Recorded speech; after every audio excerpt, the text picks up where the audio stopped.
संबित पात्रा एक चर्चित भारतीय राष्ट्रीय प्रवक्ता हैं भारतीय जनता पार्टी के। एक बहुत बड़े नालायक इंसान हैं, सब जानते हैं। वो हद दर्जे के बदतमीज़ हैं, ये भी जानते हैं। इसीलिए हम उनको नागपुरी संतरा उर्फ नारंगी खटमल कहते हैं। ये सब सुन के वो अचंभित हो जाते हैं, जो उन्हें होना भी चाहिए। आइए उनका अचंभा आज बढ़ाएं। मेरे पास कुछ तथ्य हैं और वो तथ्य कुछ इस तरीके से मुझ तक पहुंचे कि नरेंद्र मोदी 2014 के इलेक्शन से पहले चीखते चिल्लाते रहे रैलियों में जाके कि हम काला धन वापस लाएंगे, भाइयों बहनों मित्रों, हम काला धन वापस लाएंगे विदेशों से। पर हुआ ये कि विदेशों से काला धन तो लाना बहुत दूर की बात है, ढीला नहीं लाए नरेंद्र मोदी जी। परंतु आज विदेश से मुझे कुछ जानकारी प्राप्त हुई, विदेश से, और उस जानकारी के माध्यम से काला धन भारत में पकड़ा गया। जो काला धन भारत में पकड़ा गया मतलब सरकार ने नहीं पकड़ा, हमने आज उसकी चर्चा करनी है। सबको याद होगा वो कठिन समय नवंबर 2016 का, जब नोटबंदी हुई, डिमोनेटाइजेशन हुआ। 8 नवंबर रात 8 बजे प्रधानमंत्री नरेंद्र मोदी टीवी पे प्रकट हुए और नारद मुनि की तरह उन्होंने आग इधर लगाई उधर लगाई और देश में बहुत बुरी हालत कर डाली। हमें याद है वो नोटबंदी का समय, जब आप, हम और एक आम इंसान 500 और 1000 के उस समय के चलते नोट एकदम तुरंत बंद कर दिए गए ओवरनाइट, और दूसरे दिन से उनकी कीमत नहीं रही। और फिर हम सबसे कहा गया पूरे भारतवर्ष से कि ये नोट जाकर के बैंक में जमा कर दो और इसके बदले में नए नोट मिलेंगे, पुराने नोट नहीं चलेंगे, वगैरह वगैरह वगैरह। लोगों ने घर तपते तो नहीं कहना चाहिए, लेकिन बुरे हालातों में धूप में खड़े हो करके कई तो जानें चली गईं, नोट जमा कराए, और उसके बाद कई महीनों तक, सालों तक, आज तक उस नोटबंदी की हम मार झेलते रहे। आप लोगों ने बहुत सारी पहले की रिपोर्ट्स देखी होंगी जो मीडिया में आई कि किस तरीके से अमित शाह के जिस बैंकों में वो डायरेक्टर हैं, वहाँ पे करोड़ों अरबों रुपए का काला धन, जिसको ये लोग कहते हैं, 500,000 के नोट जमा हुए, पर निकला कुछ नहीं। अंततः हम ये भी जानते हैं कि रिजर्व बैंक ऑफ इंडिया ने ये मान लिया था कि लगभग 99% 500 और 1000 के पुराने नोट जो नोटबंदी के समय बंद किए गए थे, वो बैंकों में वापस और आरबीआई के पास वापस आ चुके हैं। और आखिरी फिगर उन्होंने आज तक नहीं दी, 4 साल हो गए, क्योंकि बड़े बहाने दिए गए, लेकिन असलियत देश को नहीं बताई गई। अंततः ये मालूम चलता है कि उन पुराने 500 और 1000 के नोट से जो नरेंद्र मोदी खड़े होकर के का धन वापस ला रहे थे, आतंकवाद की कमर तोड़ रहे थे, ब्लैक मनी ख़त्म कर रहे थे, ऐसा कुछ नहीं हुआ। देश की इकॉनमी ख़त्म ज़रूर हो गई। ये वही समय है जब का इसकी कुछ जानकारी निकल के आई है, और अब हम उस टॉपिक पे आ जाते हैं सीधा। ये जानकारी मैं आपको अब इस वीडियो के ख़त्म होने के बाद कमेंट बॉक्स में डाल दूंगा। आप वहाँ से ये तीनों लिंक देख करके इसको वेरीफाई कर सकते हैं, और मैं चाहूँगा भारत सरकार भी इस वीडियो को देखे और वेरीफाई करे कि नालायक कालाबाजारी करने वाला संबित पात्रा असलियत में है कौन। इसको मैं शीर्षक दूंगा, संबित पात्रा का डिमोनेटाइजेशन स्कैम, नोटबंदी का स्कैम जो संबित पात्रा ने किया। ज्ञात हो कि सन 2010 में एक कंपनी बनाई गई इस देश में, दिल्ली में। कंपनी का नाम था centre for holistic and advancement and upliftment of poor and landless. इसको उन्होंने ब्रैकेट में शॉर्ट फॉर्म में बनाया चौपाल, CHAUPAL, चौपाल। 2016 में इस कंपनी के पास 61 लाख रुपए से ज़्यादा, ₹61 लाख से ज़्यादा कैश इन हैंड था, यानी रोकड़ा था, कैश। समझने की बात है कि 2010 में संबित पात्रा, मैं डिटेल दिखाऊंगा अभी आपको, बताऊंगा, संबित पात्रा इसके पार्टनर बनते हैं कंपनी के अंदर। इसमें 3 पार्टनर थे, जानकारी के आधार पे जो मैं आपसे शेयर लिंक के आधार पे कर दूंगा। इस आधार पे ये मालूम चलता है कि संबित पात्रा 2010 में जब ये कंपनी बनी तो उसके एक पार्टनर थे, जिसके दूसरे पार्टनर थे भोलानाथ विज। ये नाम उसमें निकल के आता है, जो आरएसएस के स्वदेशी जागरण मंच के थे। तीसरा नाम निकल के आता है बलराम गर्ग इस जानकारी में जो मैं आपसे शेयर कर रहा हूं, जो मैनेजिंग डायरेक्टर हैं पीसी ज्वेलर्स के, जो कि एक बहुत बड़ी ज्वेलरी की कंपनी है और देश के बड़े बड़े शहरों में बहुत बड़े बड़े शोरूम्स हैं।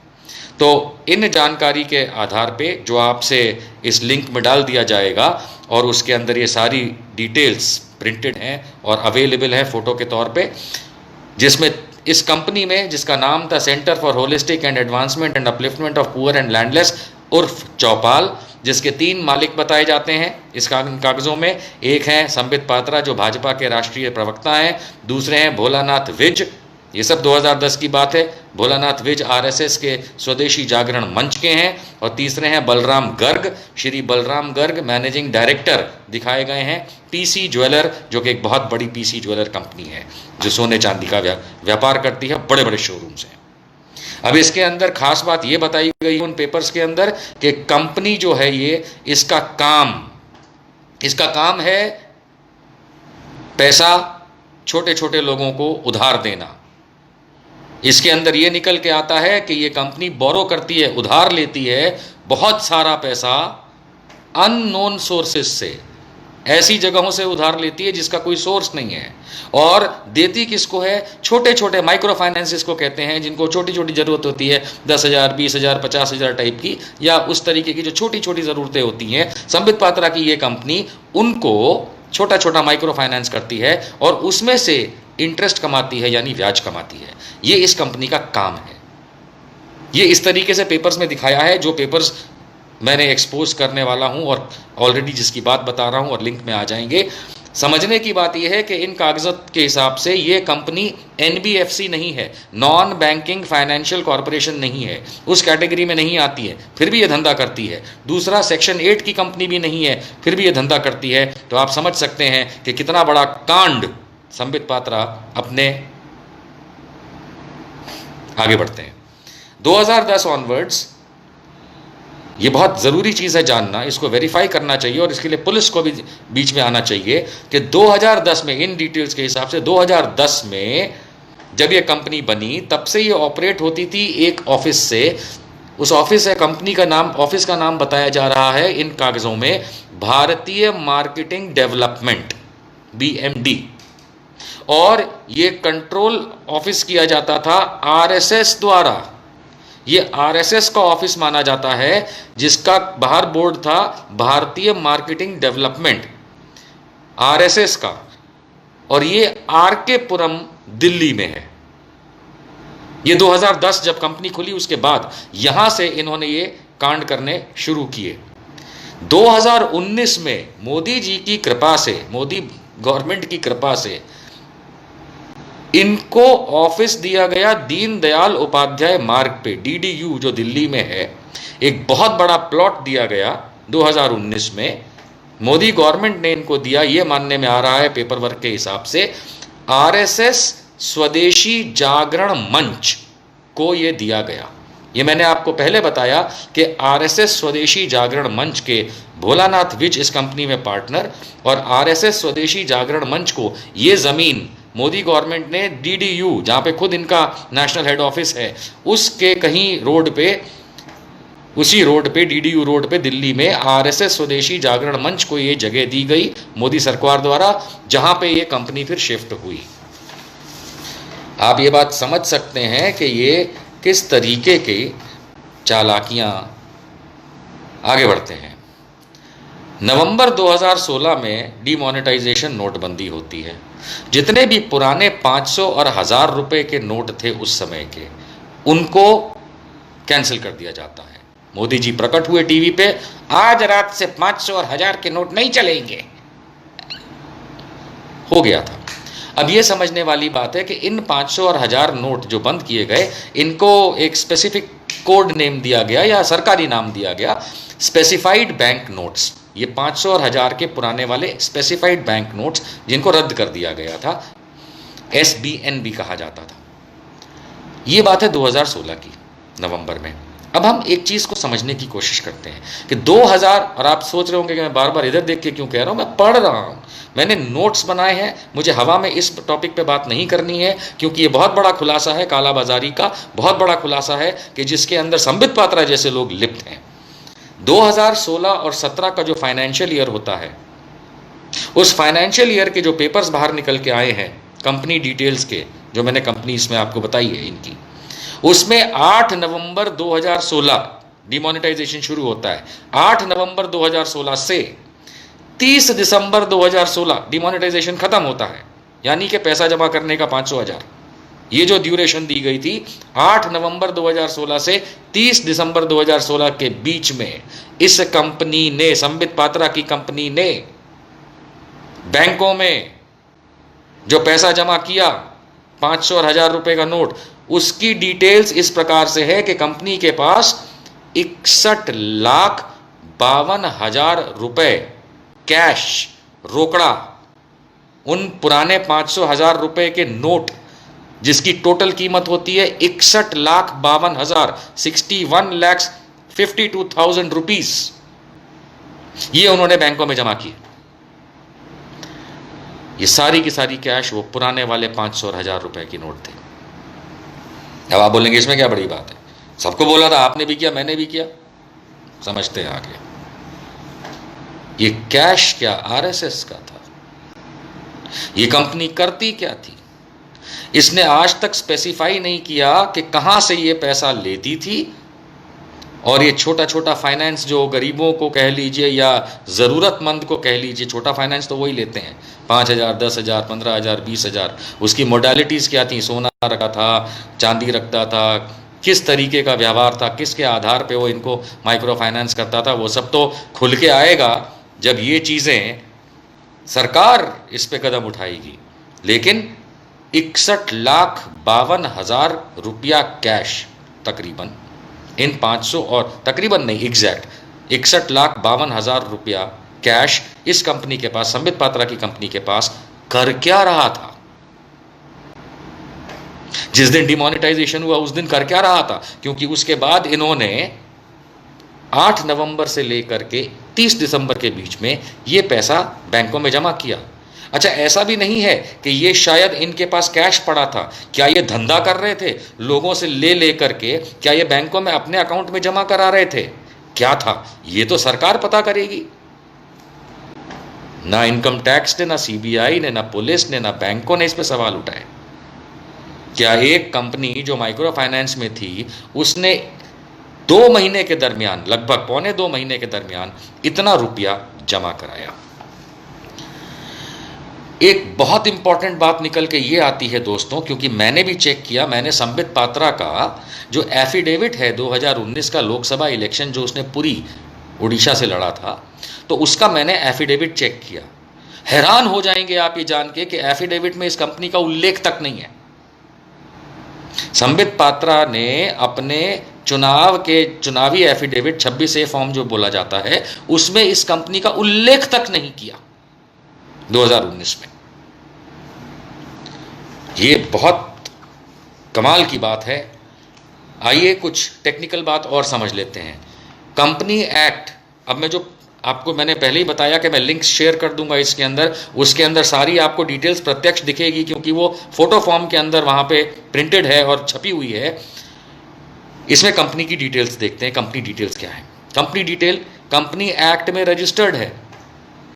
कंपनी एक्ट में इसकी कंपनी रजिस्टर्ड है और ये कंपनी लिमिटेड बाय शेयर्स की कैटेगरी में आती है।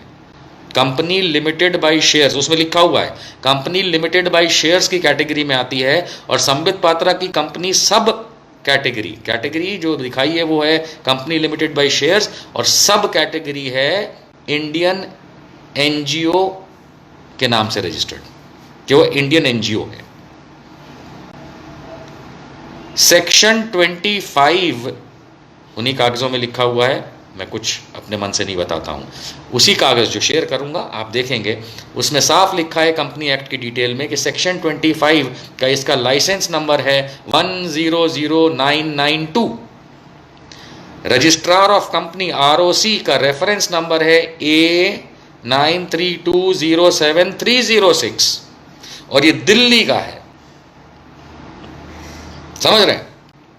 संबित पात्रा ये पहले पार्टनर हैं उसके अंदर, संबित पात्रा सन ऑफ रविंद्रनाथ पात्रा। इनका डिन पैन सिन, डिन ओब्लिक पैन ओब्लिक सिन नंबर दिया है इसमें 03029242। इसके दूसरे पार्टनर हैं बलराम गर्ग सन ऑफ बालकिशन दास गर्ग, जो PC ज्वेलर्स के मालिक हैं।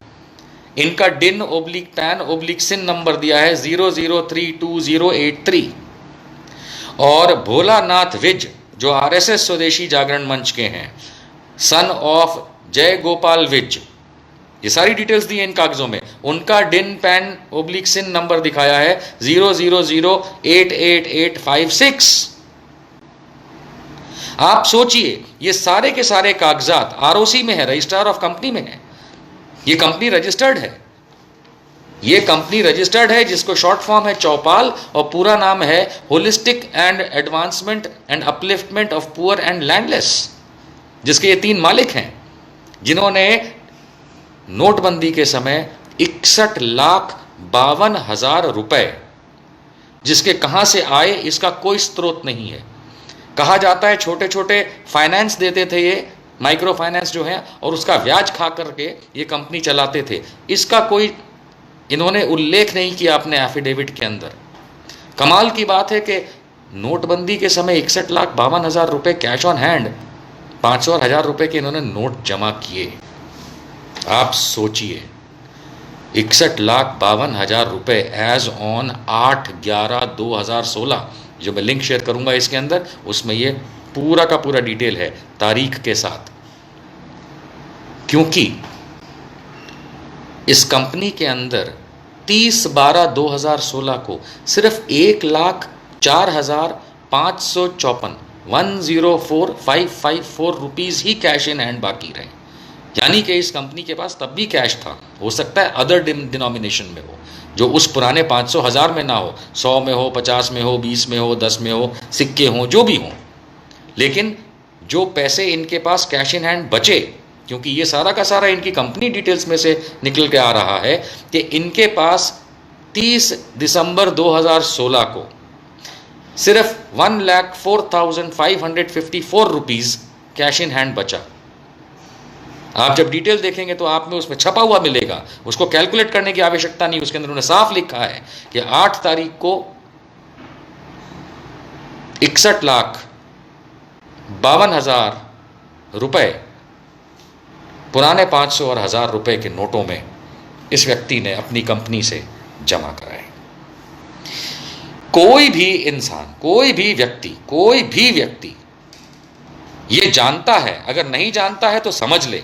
ये संबित पात्रा का ये एक बहुत बड़ा खुलासा है, ये एक बहुत बड़ी अंडरस्टैंडिंग है कि ये संबित पात्रा क्या टैक्स चोर है, क्या ये लोगों के पैसे ब्लैक मनी घुमाता है, क्या ये ब्लैक मार्केटियर है, क्या संबित पात्रा एक काला बाजारी आदमी है। हम इतना तो सब जानते हैं कि ये डॉक्टर है। लगे हाथ में आप लोगों को यह भी बता दूं, कई लोगों को पता होगा, नहीं पता होगा तो मैं बता देता हूं। NKS हॉस्पिटल दिल्ली में 2013 में डॉक्टर आलोक अग्रवाल के साथ वो सीनियर सर्जन थे और ये कंसल्टिंग सर्जन थे डॉक्टर संबित पात्रा। उसमें अनफॉर्चुनेटली एक 81 ईयर ओल्ड लेडी का बवासीर यानी पाइल्स के ऑपरेशन के बाद पोस्ट ऑपरेटिव केयर ठीक से ना करने की वजह से अनफॉर्चुनेट उस ओल्ड लेडी की डेथ होती है, मृत्यु होती है। उस ओल्ड लेडी का बेटा भी एक जनरल फिजिशियन है, डॉक्टर है, जनरल फिजिशियन। उसने 2014 में अप्रैल में दिल्ली मेडिकल काउंसिल को कंप्लेंट लिखी एक डॉक्टर ने अपनी मां की मृत्यु की कंप्लेंट दिल्ली मेडिकल काउंसिल को दी है अप्रैल 2014 में कि doctor Alok Agarwal of NKS hospital, जो सीनियर सर्जन थे, उन्होंने ऑपरेट किया था, और पोस्ट ऑपरेटिव यानी ऑपरेशन के बाद की जो केयर की जाती है उसमें doctor Sambit Patra consulting physician की नेग्लिजेंस, क्रिमिनल नेग्लिजेंस, उनका ना ध्यान रखना अपने पेशेंट की वजह से उस ओल्ड लेडी की मृत्यु होती है। उसके फौरन बाद इनका जो डॉक्टरी लाइसेंस है वो दिल्ली मेडिकल काउंसिल फौरन उस समय इनके लाइसेंस को पे स्कैनिंग करती है, यानी इनकी तहकीकात शुरू करती है।